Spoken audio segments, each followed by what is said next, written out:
Andhra Pradesh Chief Minister N. Chandrababu Naidu retaliated against his predecessor, Y.S. Jagan Mohan Reddy, in the State Assembly today, comparing him to Colombian drug lord Pablo Escobar, also saying that he's very greedy for money, he's got a mania for money. Now, this attack came a day after a protest by Mr. Reddy in Delhi, an exhibition of photos and videos of violence in the state at the India International Centre. He has alleged that Mr. Naidu and his party have been targeting workers and leaders of his party, and today this hitting out against him in the assembly. Let's go across to Uma now for more, and it was quite the scathing attack, Uma, against Jagan Reddy. The manner in which Mr. Chandrababu Naidu compared him to the Colombian drug lord, also talking about, you know, how drugs have proliferated in the state as well.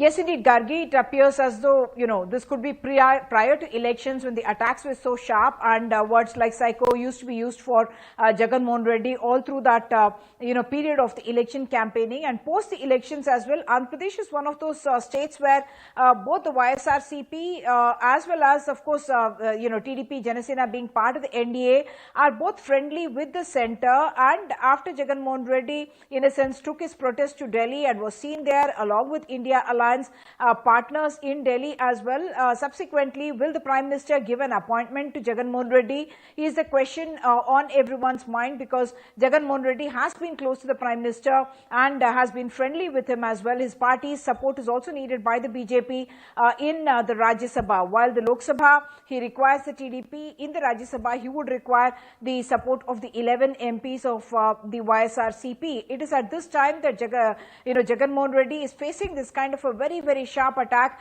from Chief Minister Chandrababu Naidu. In fact, yesterday in the Assembly had presented a white paper on the liquor policy, and at that time he said that as much as nearly 19,000 crores of revenue that should have come to the exchequer was lost because of a very flawed liquor policy, which he is actually calling as a big scam. And he says the CID as well as the Enforcement Directorate would be put to work, because out of the 99,000 crore rupees worth of liquor that was sold in the last 5 years, hardly 615 was on digital transactions, and the rest of it took place on a cash basis. And therefore, Mr. Naidu is alleging a big scam there, and the connection from liquor to drugs, where they are showing figures to show that the consumption of drugs had increased dramatically during the years of the YSRCP rule. All of that is the reason why Mr. Chandrababu Naidu is now compared him to Pablo Escobar. And of course, while the parallels may seem exaggerated and certainly something that is making people look up and take notice, but the fact is Mr. Naidu is building a narrative about the kind of ruler that, or rather the kind of chief minister that Jagan Mohan Reddy has been, and that goes with what he has been doing through the period of campaign and now post the elections as well. Back to you. All right, Uma, thanks so much for joining us with all those details. Well, shifting focus now to Maharashtra, where there was a monsoon mayhem today, heavy rainfall and flooding in several districts, and the IMD is warned that the next few hours are crucial. A red alert has been issued till tomorrow morning. Now in Mumbai, several flights and trains were affected, cancelled as well, while in Pune, 3 people died after being electrocuted in waist-deep water. And in Raigad, there was a rain havoc as well, and a bridge was washed away. Teams of the NDRF were deployed for rescue and relief. Different rainy day, but the same story. Traffic congestion, flight rescheduling, waterlogging. In Pune and Mumbai has got life to stand still. 3 people have died after being electrocuted in Pune. Following continuous rainfall since last night, a red alert has been issued in Mumbai, Palghar, Raigad and Thane. वहाँ पर सभी लोग तैनात है। मैं collector, दोनों municipal commissioner, दोनों police commissioner, सबको सूचना दी है। एनडीआरएफ को दिया है। एनडीआरएफ का टीम वहाँ काम कर रही है। हालांकि एनडीआरएफ एसडीआरएफ से डिजास्टर मैनेजमेंट भी पूरी तरह काम कर रहा है। और मैं आर्मी के मेजर जनरल अनुराग विज, इनसे भी बातचीत की हुई है। कर्नल संदीप जी से बातचीत की है और उनको भी कहा है आपकी भी टीम अलर्ट रखो, आवश्यकता अगर लगती है तो आपकी टीम मूव करो। अभी आर्मी भी मूव हो रही, वहाँ पर रेस्क्यू के लिए, और कोई ऐसे लोग जहां अटके हो तो उनको एयरलिफ्ट करने की आवश्यकता पड़ सकती है। The situation in Pune is grim. The Singhat region was the hardest hit, with flooding forcing residents to evacuate their homes. The army called in to assist NDRF in the Ekta Nagar area. Pune के कुछ low lying areas है, जैसे Sinhagad road पे कुछ societies है, येरोड़ा में कुछ societies है, बाउधन में भी कुछ सोसाइटीज़ है। वहाँ पे बिल्डिंग्स के पार्किंग में पानी घुसा हुआ है। फ्री कैचमेंट में ज़्यादा बारिश होने के कारण और नदी के बहाव के कारण भी वहाँ पानी का लेवल बढ़ते जा रहा है। वहाँ पीएमसी पीसीएमसी के आपत्ति व्यवस्थापन के जो भी अधिकारी है, फायर ब्रिगेड के अधिकारी, उनके बोट्स सब डिप्लॉयड है। एनडीआरएफ के भी बोट्स डिप्लॉय हो रही है। मैं सभी सिटीजन्स को एक सूचना देना चाहता हूँ, एक निवेदन करना चाहता हूँ कि आप बिल्कुल सुरक्षित जगह पे बने रहे। पैनिक होने की ज़रूरत नहीं है। Situation is under control. BMC has declared a holiday for all schools and colleges. Exams have been rescheduled. ज़्यादा जो पानी भरा हुआ है वो ठाणे, पालघर, रायगढ़ में है, तो वहाँ पे छुट्टियाँ डिक्लेयर की गई है। लेकिन कुछ हमारे बोर्ड की भी एग्ज़ाम्स आज है, तो जिस एरिया में ऐसी स्थिति है तो उसके एग्ज़ाम्स का नेक्स्ट डेट डिक्लेयर की जाएगी। इसलिए जो हमारे स्टूडेंट्स हैं जिन्होंने आज का एग्ज़ाम मिस किया है तो उनको कुछ चिंता करने की ज़रूरत नहीं है। Several flights were disrupted, with airlines urging passengers to check flight schedule before leaving for the airport. A red alert has been announced in multiple regions in Maharashtra, and the next 24 hours are going to be extremely crucial for the state. While the state government machinery claims to be completely ready for whatever is to come, this claim will only be verified in the next 24 hours. This is Anuj Raite reporting from Mumbai, NDTV 24/7. And not just in Maharashtra, rain havoc in Himachal as well, where flash floods triggered by a cloudburst in Kullu district led to closure of some parts of the National Highway 3, also known as the Leh-Manali Road. Vehicles headed to Manali from Lahore and Spiti via the north portal of the Atal Tunnel were diverted towards Rohtang because of these flash floods. A total of 15 roads, including 12 in Mandi, 2 in Kinnaur and 1 in Kangra district, were closed for vehicular traffic as it was just too dangerous. An NDTV exclusive. 40 years after the Bhopal gas tragedy, the nightmare is far from over. 350 metric tons of toxic waste from the Union Carbide factory is finally set to be disposed of at a facility in Pithampur in Indore. However, previous tests at this facility have failed 6 times, and the resulting emission of highly toxic chemicals poses a significant cancer risk. Anurag Dwari reports. कभी सांस उखड़ जाती है हमें, कभी बुखार आ जाता है हमें। पानी से ये दिक्कत है, पेट में दर्द होता है, खाना नहीं पचता है, उल्टियाँ होने लगती हैं। ना पानी सही आता है, ना जहाँ सही दे पाते हैं हम लोग। कई बार रिक्वेस्ट किया लेकिन नहीं कोई सुन रहा है। 5 लोग खत्म हुए इनके घर के। The scars of the Bhopal gas tragedy remains fresh after 40 years. The toxic waste from the Union Carbide factory continues to seep into the water supply of surrounding areas, causing deadly diseases in its aftermath. इतना hard पानी है कि मुझे gas, ये जो heart attack है ये आ चुका है इससे कई बार। जिनमें भारी मेटल पाया गया है, इसको पीने से हमारे कॉलोनी वासियों सहित हम सभी को, किसी को गॉल ब्लैडर हुआ है, किसी को गुर्दे में पथरी है। 2-3 kilometers from the Union Carbide factory, Bridge Vihar colony's groundwater has been severely polluted by the factory's toxic waste. Now the Madhya Pradesh government plans to incinerate this toxic waste in Pithampur. Experts warn that this could release large amounts of organochlorine, dioxins and furans, carcinogenic chemicals that are extremely harmful to humans and the environment. The World Health Organization had warned that this could cause cancer. पूर्व में जब ये कचरा जलाने की बात आ रही थी तब हमारे द्वारा काफी आंदोलन किया गया था। उसके लगे हुए गांव तारपुर में किसी प्रकार की कोई जनता को तकलीफ शुरुआत के दिनों में मालूम पड़ती है तो निश्चित रूप से ये जन आंदोलन का विषय होगा। The incineration site in Pithampur has several villages within a stone's throw away distance of 2 kilometers. Experts allege that the facility violates hazardous waste management rules. In 2012, the Madhya Pradesh government itself filed a special leave petition in the Supreme Court opposing the move. In the same year, during a cabinet meeting in Bhopal, former Chief Minister Babulal Gaur and then Environment Minister Jayant Malaiya has strongly opposed incinerating the waste in Pithampur, fearing contamination of Yashwant Sagar Dam and Tarpura village. Further, in 2012, German company GIZ offered to incinerate 346 metric tons of Union Carbide waste in Hamburg for 25 crores. Today, incineration within the state will cost 126 crores. This after 6 failed tests at the incinerator. In the past, in 2007, Gujarat refused to incinerate Bhopal's waste despite financial incentives. In 2011, Maharashtra denied DRDO's proposal to incinerate the waste in Nagpur. Andhra Pradesh too refused to accept the waste. From 2004 to 2018, toxic waste has polluted groundwater in 42 settlements around the Union Carbide factory. Despite a Supreme Court order demanding the supply of clean water, in the last 5 years alone, the contamination has spread to 29 more settlements. Arif Nagar, right across the Union Carbide factory, is still suffering from the after effects. Thousands of gas victims, their children and grandchildren continue to suffer. Many children are born with mental and physical disabilities and families cannot afford the necessary medical treatment. Gas की परेशानी है, वही मोहल्ले वाले सब कहते हैं परेशानी, सब बीमार रहते हैं, हमारे घर में सब परेशान रहते हैं वही दूषित पानी की वजह से। पानी से ये दिक्कत है, पेट में दर्द होता है, खाना नहीं पचता है, उल्टियाँ होने लगती हैं, और भी दिक्कत है, बच्चे बीमार हो रहे हैं, हम लोगों को भी दिक्कत होती है। According to the polluter pays principle, experts feel that the company should bear the responsibility and the cost for the safe disposal of the toxic waste.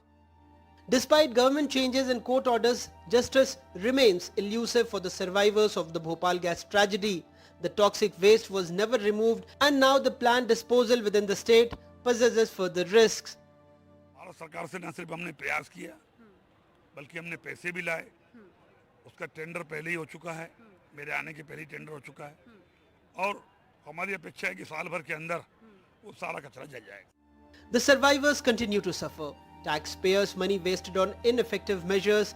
Question is, when will the curse end?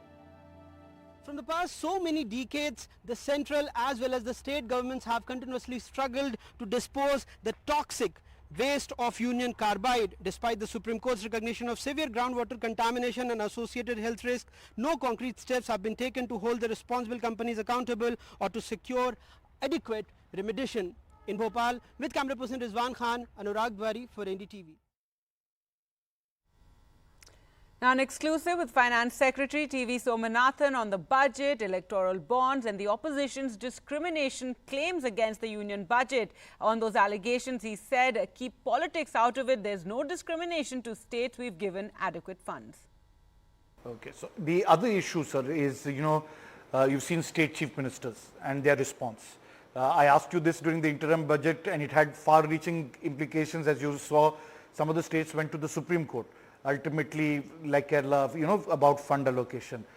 How do you respond to the, and they have a rightful claim over central finances to a great extent. So, look, I will not comment on the political aspect of some of these things, and that's a matter for, the political executive of the state and the center to sort out.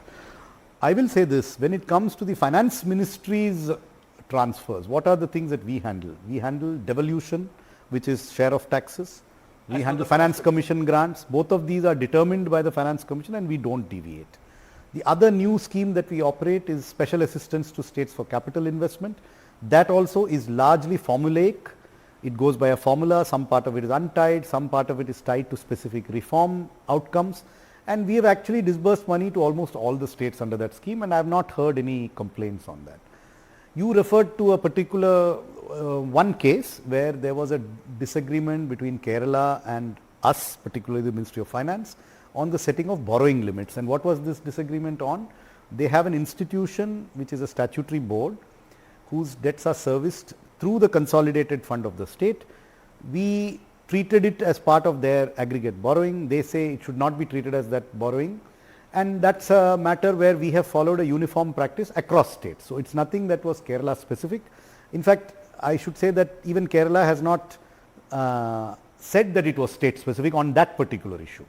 So there are other issues where there are discretionary decisions of the central government as to whether a particular project should be. So wherever it is rule based, wherever it is based on norms or standard practices, I think there has been no discrimination, definitely not in the allocations by the finance ministry, and I don't think even in the case of other ministries.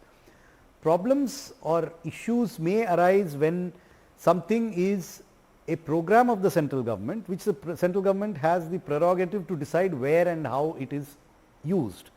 So that is a matter where the elected executive of the center decides in its domain, and the elected executive of the state can ask the center what it wants, but final decisions remain with the center, and that is a realm where officers like me have very little to say. Tomorrow will mark 25 years of the Kargil victory, and for the first time ever, Group Captain K. Nachiketa, who was captured by Pak forces after he ejected during the war, speaks to NDTV's Vishnu Shom about how he was systematically tortured. A Pakistan soldier stuck a barrel of a gun in his mouth, and he was later tortured by beating, sleep deprivation and heat torture as well. He was also denied food, and Nachiketa, then a flight lieutenant in the IAF, was eventually handed over to the Red Cross and returned to India. But at this time it was very clear that I was not in area where our forces were there, because they were firing towards me and making a kind of an ambush, a semicircular ambush, and climbing towards me.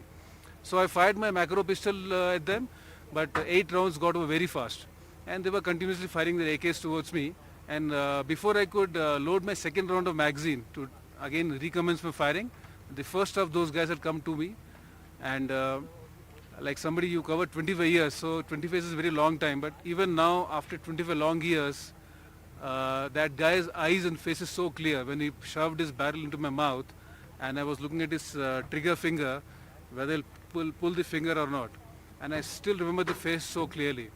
But again, destiny has some different designs for us, and the army captain who was in charge of that platoon, he stopped him. He was a part of a regular forces called 5 NLI. So he came, he stopped them, and then he was able to convince them that I was doing my duty as a soldier when I'm firing, but they were trying to say that this guy was firing rockets and now firing on the ground. But that army captain prevailed on them, and I was made a captive, and then we went to the campsite. And where was the campsite? So the campsite, we had a walk of about 1 hour, 45 minutes to 1 hour walk from the place of ejection towards approximately northeasterly direction. So it was on the other side of the LC, or were you held within Indian territory at that stage? So at that time I was not aware where exactly I was, but many years back when I came back to the same area, courtesy army helicopter, I realized that we were about 6 to 7 kilometers inside LC, our side. Right. So this was the infiltration which took place, and their forces had come to our side. So you were captured by Pakistani forces in Indian territory? Absolutely, there was no doubt in that. It wasn't as if you after ejecting, you had parachuted onto the other, because you're operating in ejection was on our side, and the SOP was very clear to all the pilots. By rules, the orders came from the higher formation not to cross the LC. And the Olympics kick off in Paris tomorrow. A 117-member strong Indian contingent is at the Games with the hopes of bettering the previous edition's tally of 7. NDTV's Rika Roy spoke to the chef de mission, Gagan Narang, who talked about the excitement as well as the challenges.